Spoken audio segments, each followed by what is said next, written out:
শুরুটা হয়েছিল সেই পার্ক স্ট্রিটের ছোট্ট ঘটনা দিয়ে, আর শেষটা হলো 2026-এর ঋতব্রতর হাত ধরে।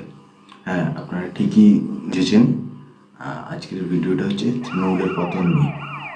একটা দল যেটা মুকুল রায়ের স্বপ্ন ছিল, তার দিক ছিল একটা, কিন্তু সেটা কিভাবে পরিবর্তন হয়েছিল, কিভাবে নোংরামির শেষ পর্যায়ে গিয়ে পৌঁছেছিল, আজকে আমরা সেইটাই আলোচনা করব এই ভিডিওতে। 3, 2, 1. সময়টা ছিল 1998। মুকুল রায় একটা দল তৈরি করেছিল যার প্রধান লক্ষ্য ছিল পশ্চিমবঙ্গের বুকে বামপন্থীদের আটকানো। কারণ তখন মুকুল রায় খুব ভালোই বুঝেছিলেন যে কংগ্রেস শুধু একা বা কংগ্রেসের যা প্রেজেন্স বা কংগ্রেসের যা মোটিভ, তাতে কিন্তু তারা পশ্চিমবঙ্গের বুকে বামপন্থীদের আটকাতে পারবে না। তার জন্য চাই একটা নতুন মুখ, কিছু নতুন চিন্তাধারার মানুষ, এবং যাদের মেন বা প্রধান লক্ষ্যই হবে বামপন্থীদের পশ্চিমবঙ্গের বুকে আটকানো। সেইভাবেই 1998 সালে তৃণমূল কংগ্রেসের জন্ম হয়েছিল, এবং তার কিছুদিন পরে এই তৃণমূল কংগ্রেসের জন্মে লগ্নে কিন্তু মমতা ব্যানার্জি এদের সঙ্গে ছিলেন না। যখন মোটামুটি পশ্চিমবঙ্গে জ্যোতি বসুর জামানা শেষ হচ্ছে আর বুদ্ধদেবের জামানার শুরু হচ্ছে, তখনই হচ্ছে মমতা ব্যানার্জিকে খুব সুন্দরভাবে মুকুল রায় এনেছিলেন এই তৃণমূল কংগ্রেসের একটা মহিলা মুখ হিসাবে। তো তারপর 2001 সালের কর্পোরেশন ইলেকশনে আমরা দেখেছিলাম যে তৃণমূল কংগ্রেসের উত্থান, আর তখন থেকে তৃণমূল কংগ্রেসে আরও কংগ্রেসের কিছু ভালো ভালো নামকরা নেতাও এর সাথে যুক্ত হয়েছিল, যাদের লক্ষ্য ছিল, যাদের আদর্শ ছিল, যাদের নীতি ছিল রাজনীতির প্রতি। কিন্তু পরবর্তী সময়ে আমরা দেখলাম যে এই দলটা যখন চালাতে যায় তখন এদের একটা ফান্ডিংয়ের অভাব হয়। তারা একটা জিনিস বোঝে যে ফান্ডিং না হলে কোনো দলই চলবে না। তো তখন থেকেই কিন্তু এর পতনটা শুরু হয়েছিল।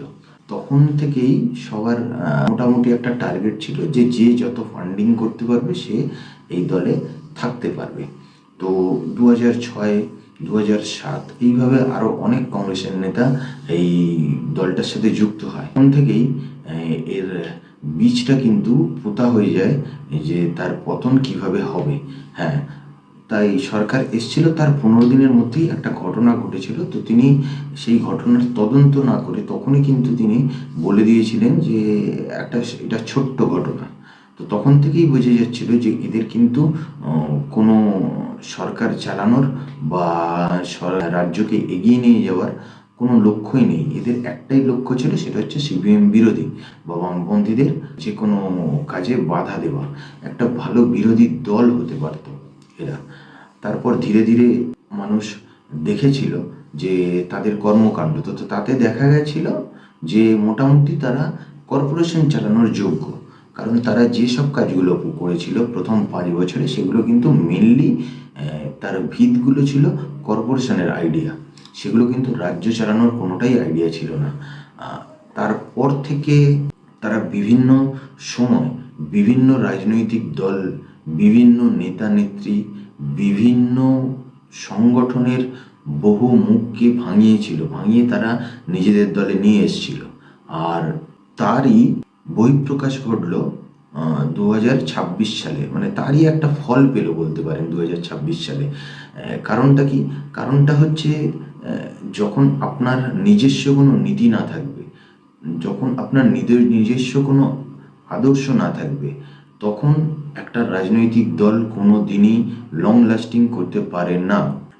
যে কারণে বামপন্থী বা জনতা পার্টি বা কংগ্রেস বা অন্যান্য দল, তারা কিন্তু এখনও লাস্টিং করছে বা একটা লং ইনিংস খেলছে। কারণটা হচ্ছে তাদের দলের একটা নীতি আছে, একটা আদর্শ আছে, একটা লক্ষ্য আছে। কিন্তু এই দলটার না ছিল কোনো আদর্শ, না ছিল কোনো লক্ষ্য। তাদের মোটিভ ছিল একটাই, সেটা হচ্ছে যে যেন তেন প্রকারে প্রফিট করা বা ইনকাম করা। তারা রাজনীতি বা রাজনীতির চেয়ারগুলোকে ইনকামের রাস্তা হিসেবে ধরে নিয়েছিল। এবং পরবর্তীকালে যেসব নেতা নেত্রী বা যেসব মানুষ এই দলের সঙ্গে যুক্ত হয়েছিল তারাও কিন্তু বুঝে গেছিল যে এটা হচ্ছে ইনকাম, বা এখানে সবাই বসে আছে ইনকাম করার জন্য বা প্রফিট জন্য। রাজনীতি করা বা সমাজ চালানো তাদের কারোরই মোটিভ ছিল না। সেই জন্য যখনই দলটা শাসক দল থেকে বিরোধী দলে গিয়ে বসলো, তখনই সামান্য কিছু লোকের জন্য, সামান্য কিছু সুবিধার জন্য তারা কিন্তু নিজেদের দলের মধ্যেই ভাঙনটা সৃষ্টি করলো। আর আজকের যা পরিস্থিতি তাতে দেখা গেল যে দলটার কোনো আইডেন্টিটি আর তার সৃষ্টিকর্তা বা দলটা যারা তৈরি করেছিল তাদের হাতে কিন্তু আর থাকলো না। দলটা সম্পূর্ণ চলে গেল একটা অনামী কিছু মানুষের হাতে, যারা কিনা শাসক দলের সান্নিধ্যে চলে বা শাসক দলের দেওয়া নির্দেশে অনুসারে কাজ করে। তো সুতরাং পশ্চিমবঙ্গে এখন বিরোধী দল বা বিরোধী বলে কিছুই রইল না। যারা বিরোধী দলের আসনে বসেছিল যে দলটা, সেই দলটারও কিন্তু আজ থেকে প্রায় মালিকানা বদলে গেল, তাদের আইডেন্টিটি বদলে গেল, তাদের লক্ষ্য বদলে গেল, তাদের কর্পোরেট পলিসি। তো এইভাবেই কিন্তু যখন কোনো রাজনৈতিক দলের আদর্শ, নীতি, লক্ষ্য এই তিনটে না থাকে, সেই দল কিন্তু কখনোই লং লাস্টিং হতে পারে না। আপনাকে যদি লম্বা ইনিংস খেলতে হয় তাহলে আপনাকে টার্গেট সেট করে রেখেই লম্বা ইনিংস খেলতে হয়। এটা ময়দানের মাঠের ভাষা, কিন্তু এটাও বাস্তব জীবনে বা রাজনীতির রঙে যারা বিভিন্ন রাজনীতির রঙে নিজেকে রাঙিয়েছেন তারা খুব ভালো করেই জানেন। তো এই রঙে নিজেকে না রাঙালে তারা কিন্তু কখনোই লম্বা 5 দিনের ইনিংস খেলতে পারবে না। তারা ওই টি20 গেমের মতো একদিন ওই 8 ঘন্টার একটা খেলা হবে, তারপরেই তারা ভ্যানিশ হয়ে যাবে। না রাখবে মানুষ তাদের মনে, না রাখবে তাদের কোনো কর্মকাণ্ড মনে। তো আজ এই পর্যন্তই।